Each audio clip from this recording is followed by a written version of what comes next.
I couldn't allow like a studio to step in and just like buy Man News and then say, hey, here's what can and can't happen, because our mission from the jump is to be different than CNN or Fox or ABC or Al Jazeera, all of them focusing on all these stories that they think are important to men. Oh, there was a mudslide. They don't show us the mud sliding. They just tell us how many casualties. That's not the kind of news that we're bringing here at Man News. Like, I want to see like you take a stick and hit it against a tree, and if it made a cool sound, we got to know about that. And so, in short, it's much bigger than me, and I feel honored to be in this position. It's Johnny Late Night! And now here's your host, Johnny Rogers!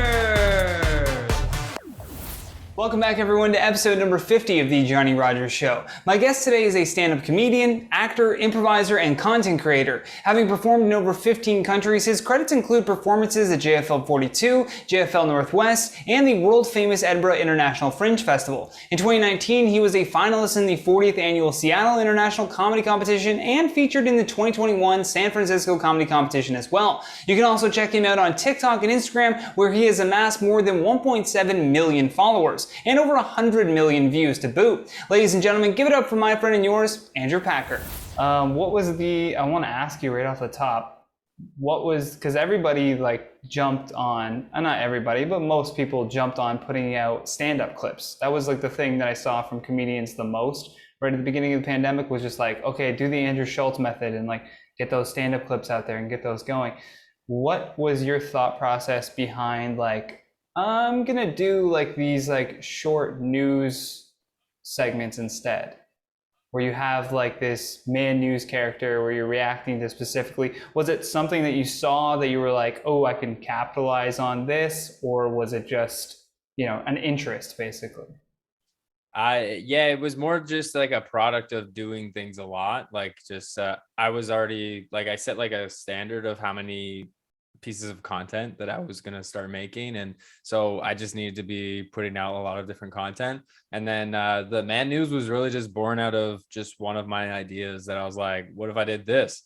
And then I noticed that it started to catch some steam. So I started making more of those. And then, it's just, it's basically like to put it in like into stand-up terms, I've been basically just like doing a bit for the past 7 months. It's been pretty fun. It's been like a wild ride. But yeah, definitely not like completely preconceived and orchestrated. It's really just been something that's been really equally fun to watch from my perspective, just kind of grow and morph and evolve into what it is right now. That's fantastic, dude. Are you finding there's like a good crossover as well for shows? Like, is there like people that are coming out to shows being like, oh, I saw your TikToks, or like, oh, I saw, you know what I mean, this sketch of yours recently? Because I know for the, like, before any of this kind of tech boom stuff started happening, where I feel like TikTok was the big catalyst for a lot of people, because it just randomized again that algorithm and that search engine, where it was bringing people out of obscurity. Because that's the thing that I always say, is that like your level of talent isn't the reason why you're not making it. It's obscurity. There's tons of like really, really talented people that don't have eyes on them. And that's the only reason why they're not like quote unquote making it, or like getting their audience. Making it to me is getting that audience, right? Getting that audience that knows you for you, and they enjoy your shit, and they're gonna buy your merch, and they're gonna come out to see you, and they're gonna watch every single video. Absolutely. I'm starting to get some people coming out to shows for sure. And it's not just from my Man News stuff, but also the sketches that I'm doing with either on my own or that I collab with, like people like Neiman Naz or Austin Alexander, Mark Anthony Synagoga, Andrew Porto. Like the collaborating with all these Toronto comics has been really like beneficial to people noticing, like just recognizing us at shows and stuff, and some of the Man News people as well. But the audience is all over the globe, so it's going to be really exciting to just see in different parts of the world where I'm like hitting and where people will recognize me from. I'm going to the UK in like 2 weeks for the full month of August, so I'm hoping that we get some men who like to stay informed that they come out for some comedy as well. Coming out to the shows. Have you had anybody that like knew you from that, watched your stand-up set and been like, it's a little different than the Man News stuff? You know what I mean? Because your stand-up set is not necessarily like a reflection of the content that you put out. I don't think that anyone expects me to be the Man News character all the time. but some people I feel like are that disconnected. I don't know. Well, like we'll see what it is. I mean, like the Man News, like when I'm doing it, anyone who's like watching it a lot like notices there's like me, the anchor Drew, then there's also like the producer, and then there's the intern, or like the three characters that kind of rotate in and out of the news network. And yeah, so they're all like kind of just like it's part of my personality. So if you are having fun hearing the discussion between all of them, it's mostly what's going on in my head at all times in just regular life. So if you have fun with that, then you'll come see my stand-up, which is just the other things that go along in my head that I've like refined down to really fun, funny jokes. Yeah. And I love that there is that like potential for an extension, and like I think the benefit of, you know, bulk uploading content, like uploading as much content as you can, is when you do have that stuff that goes viral, there's something for them to watch, you know, like there was so many people in the early days of like going viral where they had this moment where like one video explodes, but then there's no follow-up. So you kind of lose like 80% of your audience that you could have potentially had with you, right? Totally. I mean, that's a very YouTube lensed take for sure. And you're well versed in that. And my whole life is YouTube lens. Yeah. You know well that YouTube wants you to have that library so that it can fill the bag and bring people to your other stuff. So yeah, it's super exciting right now to be in the content space, just because every platform is fighting each other. We're in the war of attention between Shorts, Instagram, and as well as TikTok, and TikTok's destabilizing everything. But as a creator, it's fun because we get that opportunity to like come through with something else. And yeah, just that lottery kind of feeling sensation of every time you post something, it could be the one that goes and does 23 million views or whatnot. Dude. So yeah. It's pretty cool. And it's been fun to just like interact with an audience too that like has similar just likes my stuff. Like I really appreciate everyone that's commenting on my stuff and I'm interacting with. It's a good time. There is that amazing moment. That's what I started doing too with this podcast, was just being like, you know, not unapologetically myself, just being who I am and not trying to like stick to any restrictions, because I'm like, the ultimate goal is to just find your audience who's into the same shit as you. That's, you know, it's no different than like trying to find like a good friend group or something. You want to find those people that do have at least some of those same common interests. For me, it's like weed, comedy, and wrestling. Like nice. That's my three. That's what I'm hitting on. I love talking about fucking wrestling. I've been obsessed with it forever. I'm a huge fan of comedy. I love that, and I love smoking the devil's lettuce. So if you're into those things, you've arrived at the right place. Hey, there you go. How do you package that? That's what I gotta keep staying on top of. It's like, what's the mode of transportation? Which I guess that's another like benefit of, I always look at like the pros and cons of every approach, especially in the world of entertainment. It's like, if you did go, let's say, you know, a studio wants to pick up Man News and they want to do like Man News, but they're like, you only need to talk about this stuff and you can't talk about this stuff. And you're like, okay, I'm limited creative, like in my creative sense, but like, what's the outward benefit of that? Oh, maybe they have an even bigger reach or better distribution, or they can make me look more legit or more professional. Do you care about any of that stuff, or would you rather to be able to just do whatever you want to do constantly? I mean, as the Man News like anchor, this is very much a collaborative experience. I am not deciding what goes on Man News. I am man's most trusted news network. And the only way that you actually earn that name is by listening to the men and hearing what they want on the news and what they think that all men should hear and what stories are going to be most important to men. This is much bigger than me. So I can't take credit as saying that like, oh, like I couldn't allow like a studio to step in and just like buy Man News and then say, hey, here's what can and can't happen, because our mission from the jump is to be different than CNN or Fox or ABC or Al Jazeera, all of them focusing on all these stories that they think are important to men. Oh, there was a mudslide.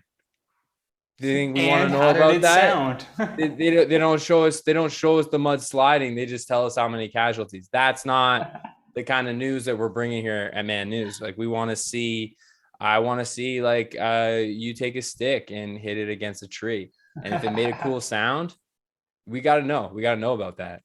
And so, in short, it's much bigger than me, and I feel honored to be in this position. Do you have like a favorite story that you covered, or piece that you did? Because you do so much of it, but is there one that kind of stands out to you where you think about it from time to time and you're like, oh yeah, that was fucking solid? It doesn't even have to be like, it could be your least viewed one, I find that often some people are like, when I've talked to like musicians or whatever, they'll be like, yeah, the favorite track was like number 7 in my list of favorite tracks, but the fan favorite was like one that was completely like an off-center one.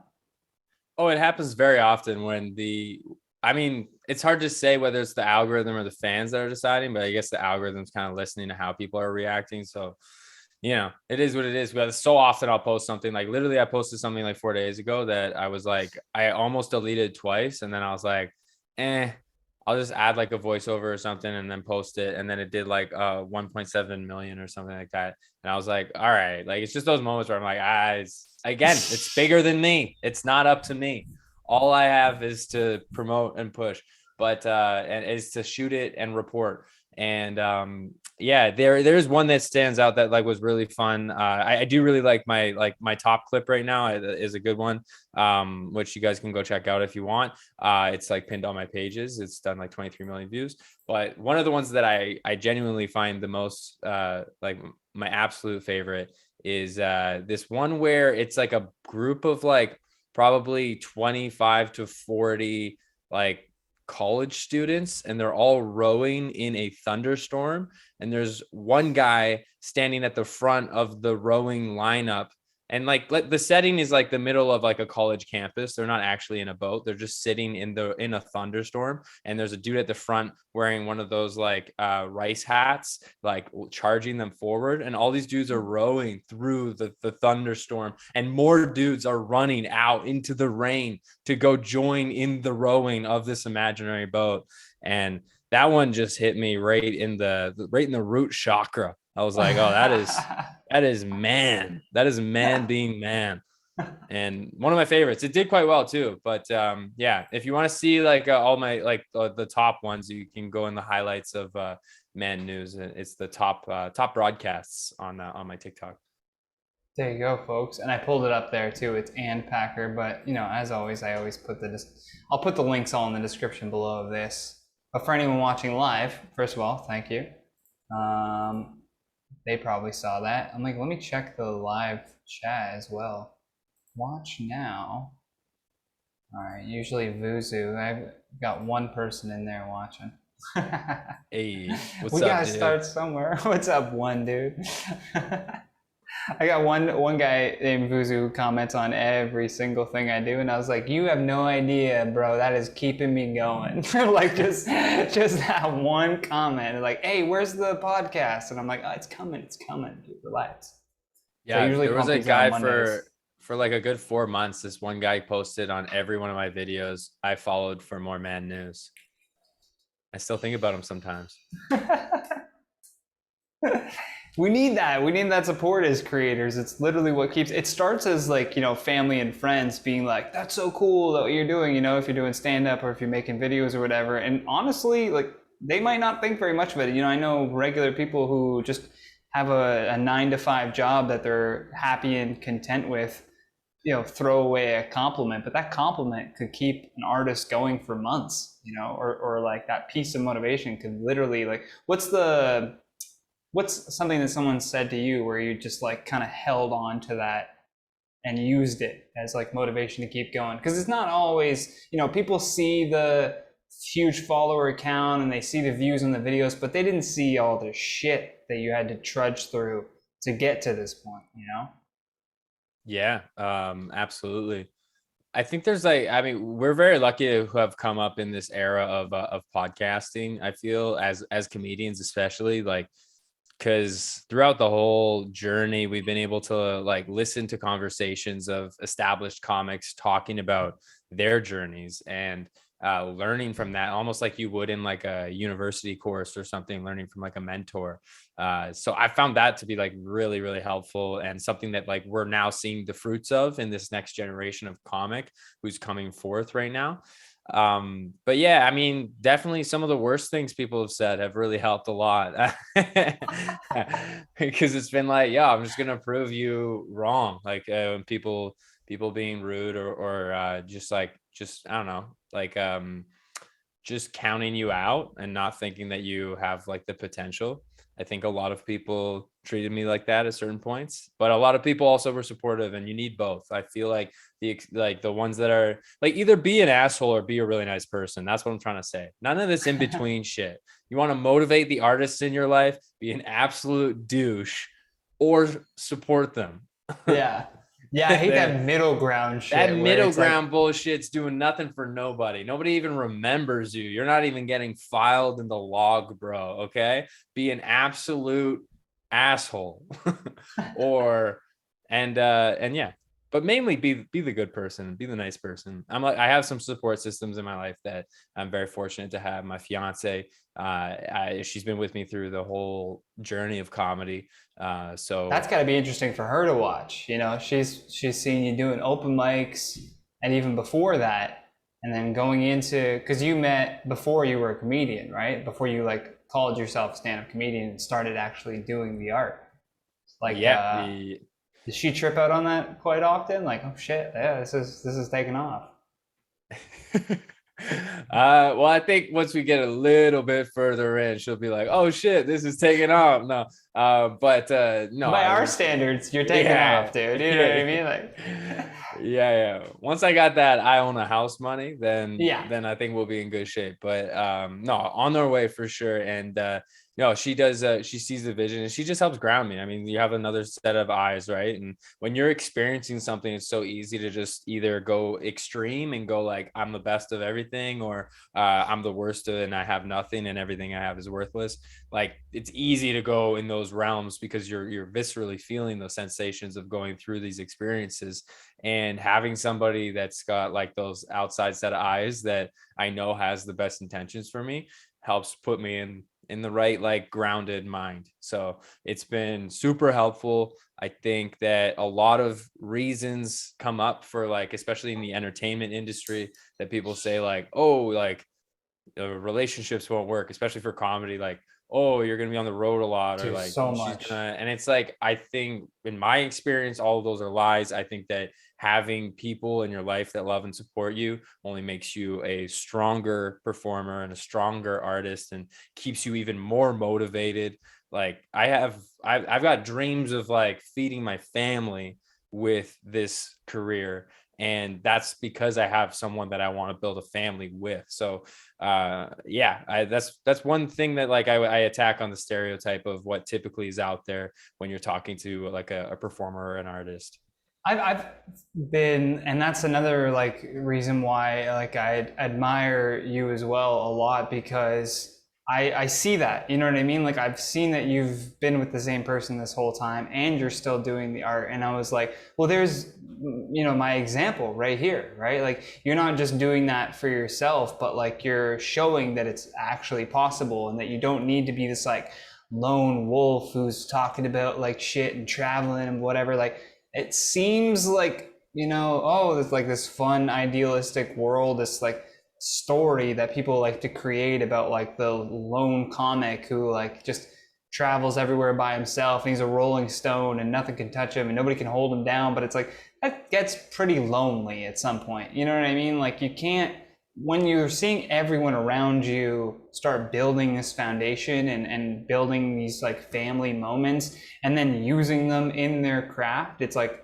oh, so I could have done that, but instead I decided to like follow this misguided advice because I thought that's what I had to do. I think what it boils down to is just being authentic to who you are in your art. I think that's what we want and feel most attracted to in the artists that we like revere, someone who was just like themselves and just putting it out there. And I think there are certain archetypes where, and personalities and histories and paths where that totally works. And that's the direction people take. But that doesn't feel like my path at the moment. I feel you, man. I like, it never really sat right with me either. I just didn't see the point of like not wanting to. I'm like, I want to be in a relationship with someone because it's not only, like you said earlier, that voice that cares about you and has like, you know, wants to build a future with you that helps keep you grounded, but it's also like, it's gonna help with your onstage performance if you're being yourself.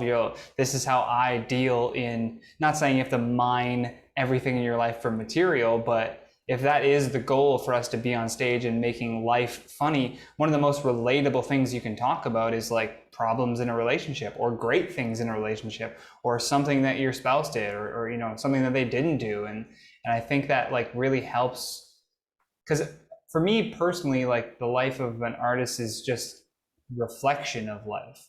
So if you're not trying at least the different avenues of life, what are you really reflecting? You're just kind of reflecting the same thing.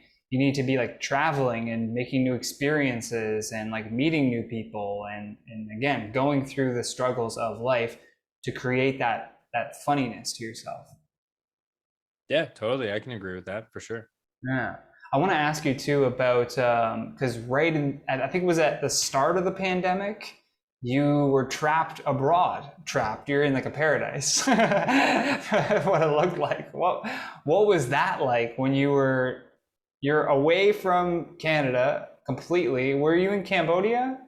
I was at one point. I was traveling through Southeast Asia. I was doing a stand-up comedy tour. I started that at the beginning of December in 2019, and then I went through like a bunch of countries, and then I happened to be in the Philippines, and I was in a small island called Siargao, and that's when everything kind of shut down and turned off, and everyone's like, "Oh, like." I don't know, like it was weird. No one knew what was going on. Everyone was like, it's gonna be a week or it's gonna be maybe 2 weeks. And my plan was to go to Australia to do a comedy tour and live there for like the working holiday visa that we can get through Canada and like go experience that. So it wasn't like I was like, oh no, I need to get back for a job or for my apartment or anything. Like I was ready to go. And then, so they sent some emergency flights. There was 300 seats of flights that they sent, and there's 1,400 tourists on this island. So some people that panicked and elbowed their way to the front of the line or, you know, signed up on the list in time or whatever they did. Some people got on those flights, but after that, it was like, you're here. And Wow. so I was just there. And the whole world just turned off. Small island in the Philippines. I don't know, man. That feels like a good spot to be turned off at. Yeah, it was frightening for sure at the beginning, but hands down, one of the biggest hits of the lottery I've ever hit is just like happening to be there at that moment in time.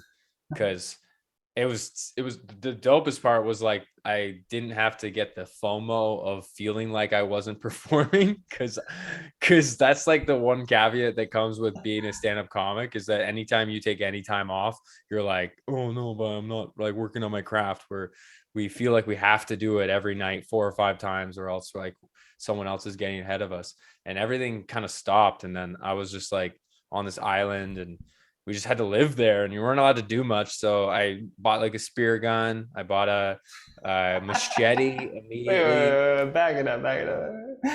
Wait, why did you buy a spear gun? What was like, you're like, well, we're stuck here, honey. I guess I'm buying that spear gun. Like, we weren't was allowed she, to do. Was she like, wait, what? You weren't allowed to do anything on the island because it was all locked down, and everybody was like, "You're not allowed to do anything," but you're allowed to go get food. And people on that island, there's a lot of them. That's how they get food.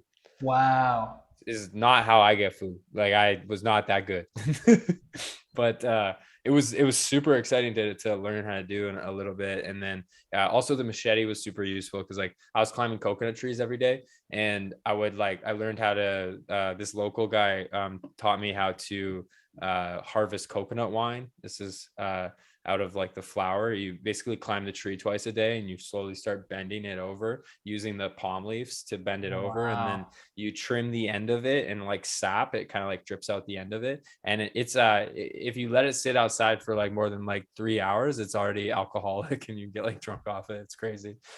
That's fucking crazy. Yeah, to be honest, it tasted a little off-putting to me, but if you have it like ice cold, it actually just tastes like Sprite. But really good. Yeah, interesting stuff. So I learned how to do that. I learned how to like fish these clams out of the sand with the machete.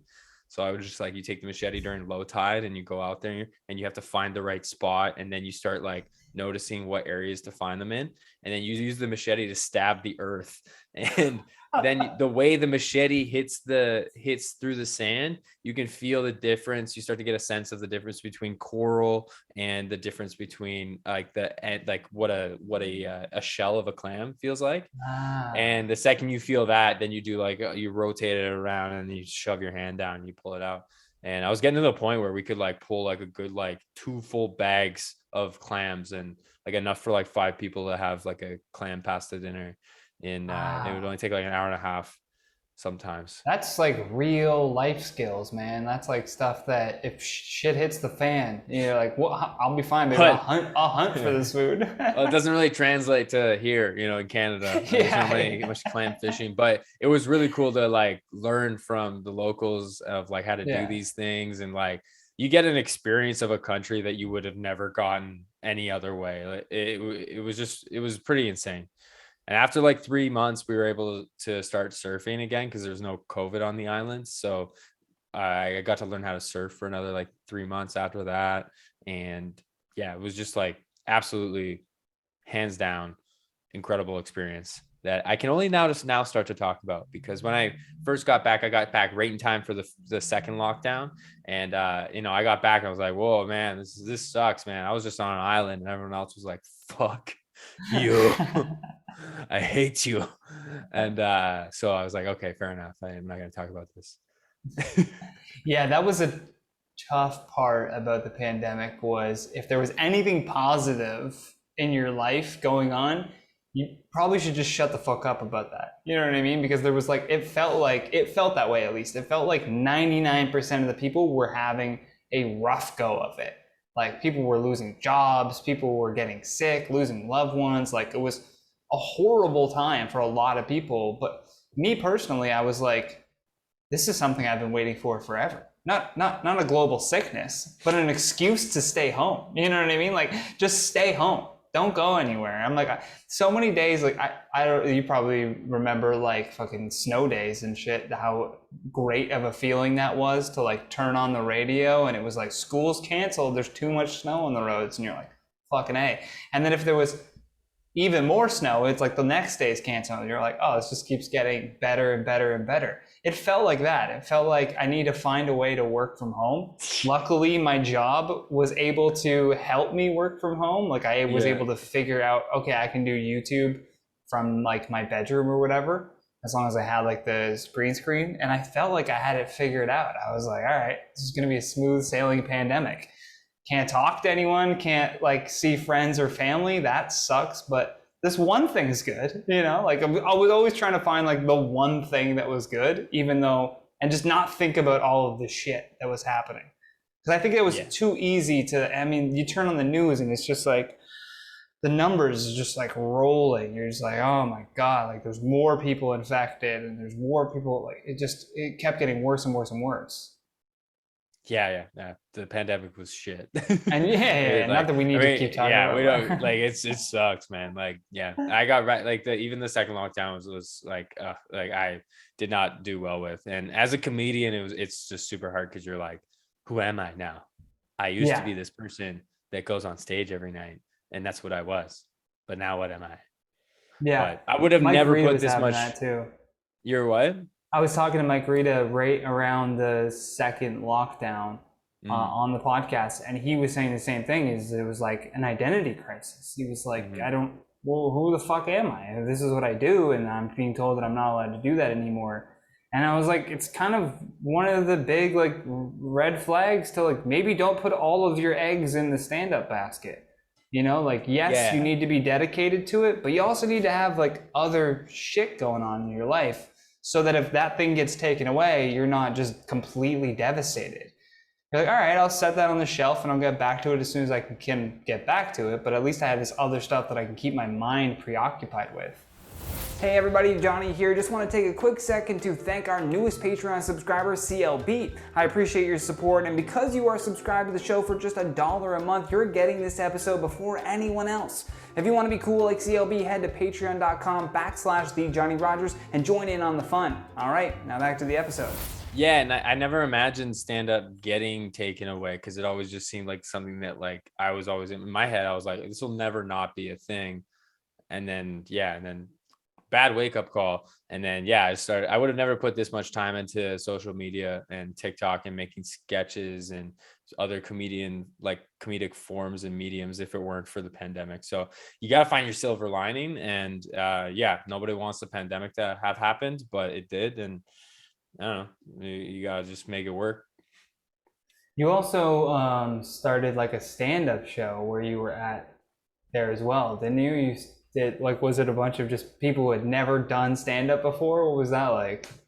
Yeah. I started encouraging locals to do stand-up comedy, and then we ran while I was there. So every like month we would run a monthly like comedy show, and I would host and headline. So it was I was writing like a madman all month, just writing away, and then just like working on my crowd work, trying to figure out how I can like stretch and fill time. But the audiences were so sick, and it was so cool to like teach people that had never done comedy before.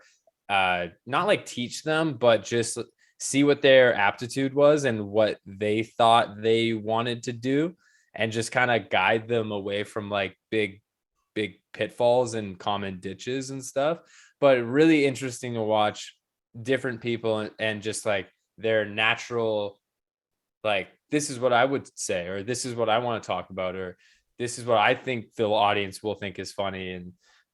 And some people did really well, some people not so much, but some people were local, some were the expats as well that were stuck on the island, and it became like this really cool event that we could have. And each time, like the first one, I think that we had like 50 people, and then by the third one we had like over 100. And it was just like, I was like, I'm performing in front of 100 people on an island in the middle of a pandemic. Like, this is absurd. And Unreal. It was really cool, really fun experience. Did you find teaching, because they always say that, right? Like once you start teaching something to someone else, you start remembering like, you know, bits and pieces of things that you might have forgotten about as well. Did you find it kind of helped with your writing or your stand-up performance in general, just by sharing that information with other people who had no idea anything about stand-up? It was for sure a valuable experience for me as well. I mean, just even trying to summarize, I'm like, what would I want to understand in my first time ever doing comedy? And you don't want to overwhelm people either, because at first I'm like, oh yeah, come on, it's easy, you just get on there, you do it, you gotta think about this rule of threes, hit the punchline. And then all of a sudden you've written like 5 pages of notes of like things you should think about, and I'm like, okay, well, we should probably try and keep this a little bit more concise. And the other thing is, like, you know, it's stand up, so we care a lot more about encouraging people to be individuals and attack it in their own way. So you don't want to encourage somebody in a way that prevents them from going a direction that they would be naturally inclined to do. So I have that kind of like, I don't want to ever teach stand up, but under that circumstance, that's where I was like, okay, well, let's just do this a little bit and stick to like the fundamentals, and ended up being like a really fun experience. I love that, man. Love that. What I want to ask you too about like, do you, especially with so much content creation, do you like how do you design your days? Do you have like specific, Monday to Wednesday I film, or like this days I'm editing? Like, do you have a certain like have you set up, I don't know, lifestyle design, I guess that's the term for it, or like a morning routine or anything that you kind of like lean on to keep you centered? To a degree, I have some flexibility in it, but I am actually trying to shoot like content almost every day, because there's certain days where it's just not possible. So if I am always shooting every day, then those days where it's just not possible, I'll have enough in the bank to keep us going until the next day. Mm. And usually I'm shooting probably between like 4 to 5 times for 5 days a week. And that, yeah. So and every morning I write. So I wake up, I work out because I hate doing that the most. So if Get I out of do the it way. first, I don't even think about it. The second I let my day start, and then I'm like, should I work out now? And then it just never happens. So I work out in the morning almost every day, and then I write, and then I shoot content, and then I do like I eat, and then I do emails and all that other stuff, because emails and stuff like that is just so like there's such like a clear beginning and end to the task, that I find it to be not draining mentally, and so I can easily do it even in the fog of the afternoon. But and that just seems to be like how my mind works for it. Whereas when I'm trying to write a joke or I'm trying to shoot content, I don't know what that's going to look like. I don't know exactly how much time each thing's going to take me. I have an idea of how much time I want it to take me, but yeah, I like to put that stuff earlier in the day, because then my mind's more fresh and less ready to critique everything. Love that. And you're now you're preparing for your big trip to Edinburgh. You've been there before though, right? You've done Edinburgh Fringe Festival before. This time you're doing it with Jacob Jacob Alshin. Balshin. That's what I And thought. then I'm doing a duo show with him, and it's the A Comedy Tour, which is the new branding for my Canadian homegrown international comedy tour, the A Comedy Tour. That's EH!! So we're taking that to Edinburgh. We're doing our duo show, and then we're also running a Canadian showcase of all the best Canadian comedians who are going to be performing in the Fringe. And so we've got that show at 2:45 at Dropkick Murphys, and then Jacob and I are going to be doing our show at 11:30 at 32 Below. And yeah, it's going to be sick. I'm excited. If you're in the area, go check it out, guys. Edinburgh. That's how you say it, right? Edinburgh. Edinburgh. Bruh. Yeah, You gotta do that up. exactly. What's been your favorite like international place to play? Was it when you were stuck, or have you gone anywhere else where you're just like, okay, this is a comedy crowd? Um, I definitely had a good time. Like Shargao will always just have a special place in my heart, as being just like an incredible place, a magical place. But yeah, on the trip, I would say I was pretty impressed with Vietnam, and Ho Chi Minh City had a really cool situation going on. What I was really taken aback by was actually in Malaysia, Kuala Lumpur. They had a really nice comedy club called the Crack House Comedy Club, and they actually draw not only like expat people to the shows, but they'll also have local audience comes to watch stand-up comedy. It's becoming more and more popular of a thing. So that was a really interesting place to perform in Malaysia. And Asia was just like a real big, like shook up my mind a lot on what I thought I could do and make things more universal.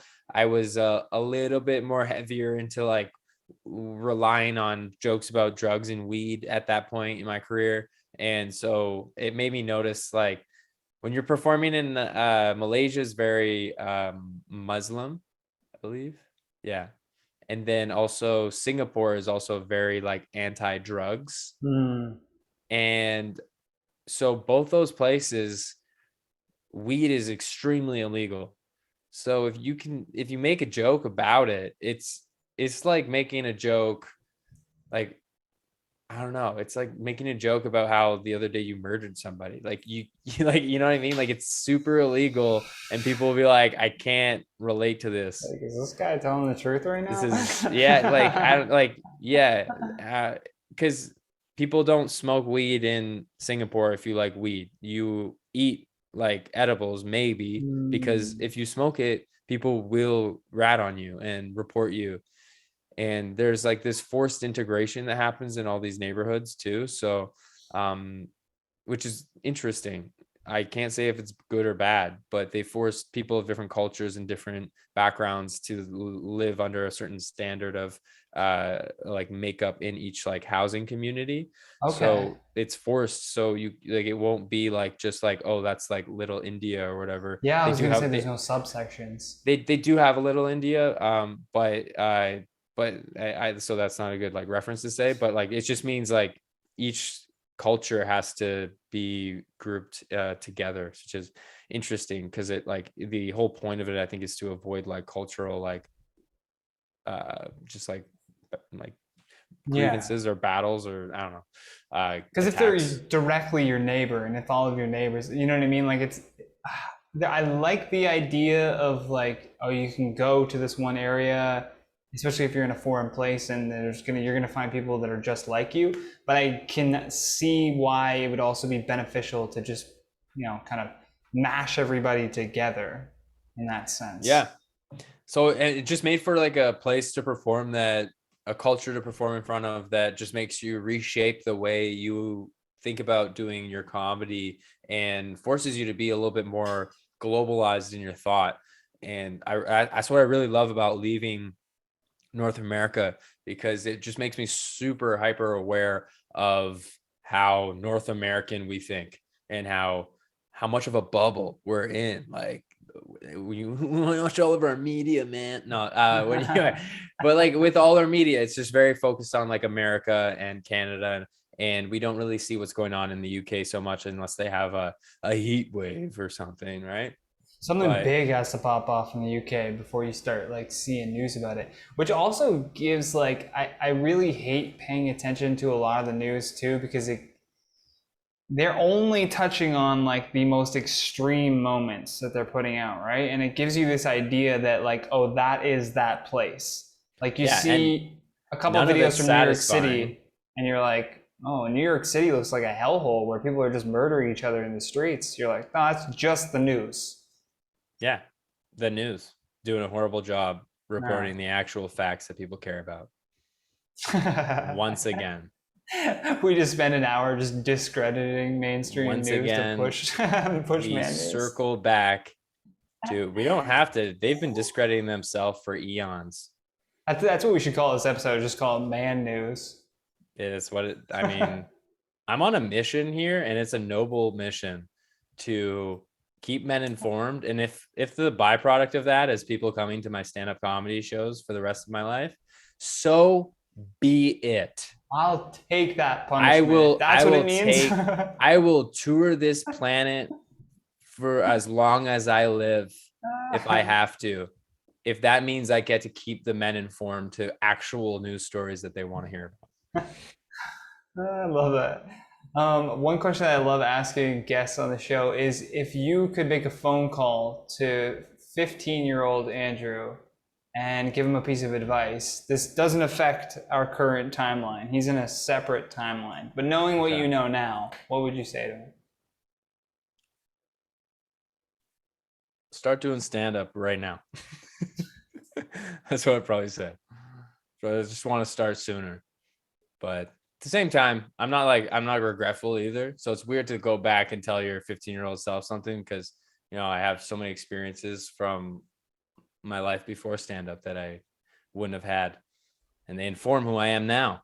But if I was a 15-year-old thinking about, or like that really liked entertainment and I felt like I wanted to do it, but I didn't know that you could just do it, I would love to tell 15-year-old me that anyone that you see doing something is something that you could do as well. Like if someone's doing it, it's very clear that that you could do it. And because that didn't click for me till much later. Like I didn't realize that comedians were people that just started doing comedy. You could have stopped right And- there, that they were people.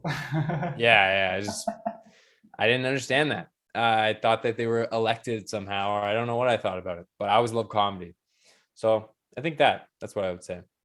Like that, man. I like that. Because that was like a big thing for me too, is like just, I think it didn't really click in until I met comedians who were just, you know, paying their bills from just being a comedian. And I was like, oh, okay. And then you start to see like kind of the path and you're like, all right, I understand how people can make a career out of this. And it's not just like you said, elected or chosen from a company. Because the comedians that we grew up with, it was like, they were massive. It was like Robin Williams and Jim Carrey and, you know, Eddie Murphy and all these like massive comedians who, again, it feels like they were just ushered in and they didn't have to, you know, grind or work towards this. But what we don't see is that they're just the top of the iceberg, and beneath them was like 1,000 other people who were also trying to do it. They just never made it onto our screen, so they never figured out that pathway. So just the idea of knowing that like you can do it also is so empowering. Another thing too, a new question that I like asking, because the beautiful thing about podcasting is this is a bit of a time capsule. So hopefully this will still be on the internet at the time. Now, if you could give a message to 50-year-old Andrew, who will, you know, one day you turn 50 and you're like, oh, I'm going to look up that old episode that I was on the Johnny Rogers show and click back and see what I told myself. What would you say to 50-year-old Andrew? That's a strange one. Really put yourself in that position of where you would want to be at that time, what you expect of yourself to be at that time. You know, this is kind of like, I don't know if you ever watched The Office when Michael was talking about the school, Scott's Tots. And he, yeah. He like left all this. He made a video and then they replayed it when the kids graduated, and he was nowhere near any of the shit that he was like, that he was planning for himself. I'm like, I love that. I'm going to bring that in. So something that I'm telling him of like, well, you better have done this. Or like, congrats on doing this, man. Like whatever your, you know, expectation is for yourself currently at that age. It doesn't have to be advice. It can be a congrats. It can be anything. Imagine you're talking like through it to your 50-year-old self right now. You're talking to him. Okay. Yeah. I would say, I hope that you didn't let yourself go. Like, I hope you're still working out and like, just not a fat piece of shit. And I swear to God, if we're not selling out theaters throughout North America, at least, bro, what happened? Come on. How are we not selling out theaters? At least 400 seaters. Not even 400 seaters. Come on, bro. At least that. At least 400 seaters in any city in North America that I want to go to. 50-year-old Andrew's yelling at the screen right now. It's stadiums. We're doing stadiums. Jay, better be fucking stadiums. Jeez. No, I just hope that you know, I'm healthy and have loved ones in my life, and I'm enjoying my career. It's all that we can ask of our future selves, right? We're always, I find like as humans in general, we're always looking towards like, the right now moment is always to make a better future for ourselves that we don't really know what that even looks like yet. And then we're also constantly like living in the past at the same time, just being like, man, I wish I didn't do that, or I wish I did this earlier as well too. It's like very rare that we're in the moment, like appreciating the shit that we have. Like, I feel that every time that we lose someone, like, I mean, we just lost Nick Nemiroff. Like I couldn't, dude, I was like shaken to my core. And I wasn't even like, I wouldn't call myself like one of his good friends, you know, but I knew him and I did so many shows with him and ran into him when I was in LA, like, and he was super kind to me. And that, seeing that really puts everything in perspective. It was like, oh, fuck. Okay, we need to like really appreciate each other right now. You know, that's why I tell you that I admire you, or like, I'm proud of the shit that you're doing right now, because we need to say this shit. It needs to be out there, because otherwise there's so many things just left unsaid, you know? Yeah, absolutely. Huge loss to our community, man. That was a big hit, big gut punch, and I definitely can relate to those feelings as well. Of just nothing's guaranteed, and that whole thing. And we gotta just be nicer to each other, because nothing really matters. Nothing really matters. At the end of the day, you're just like, well, shit. That's why I also think it's so cool too to start seeing like comedians like yourself collaborating with other comedians, like creating those content and really helping each other. Because I think for so long it was just like you were saying with if you stop doing shows and you get that FOMO, you're like, oh, somebody's taking my spot. That's what it was viewed as, like somebody is getting ahead of me, instead of, hey, isn't that awesome that guy's getting ahead or that girl's getting ahead? It was viewed as like, it's putting you back when somebody else gets ahead. But now I feel like we're entering into this zone where we can all kind of carry each other across the finish line. Yeah, I think it's just like because with stand up, there's no barrier to entry. People just start doing it, or people just say that they're that, and then they're doing it, right? And it's not like when you get hired at a place of employment and everybody goes, this person is now working here and is qualified to work here because somebody said. So it's just challenging in that way, that it's more organic, it's more grassroots, but at the same time, like there's a level of credibility and just like respect that comes with people who are doing as much as they can and trying and really actually treating this as a professional, that just becomes evident over time. You can just see that this person is working and going with that mind state. And I love the idea that comes out of these like out of like content creation of like, there's no competition, there are only collabs. It changes the whole frame of mind in which you look at everything. Social media is such an easy comparative tool to be like, I'm not that, or I'm this, because it's like these numbers that are all right there in your face all the time. And to think in that lens is just so detrimental to like one's mental health, that it's just like, you just don't survive with that mentality. So as stand-up comics, I feel like we need to like rise above the mentality of stand-up comedy, which is just individualistic. It is like, I seek and I get out my own reward. It's great to be autonomous, but we rise up much stronger together. So Do you have any parting words or any advice that you want to drop people? And then I'll start plugging all your stuff. No.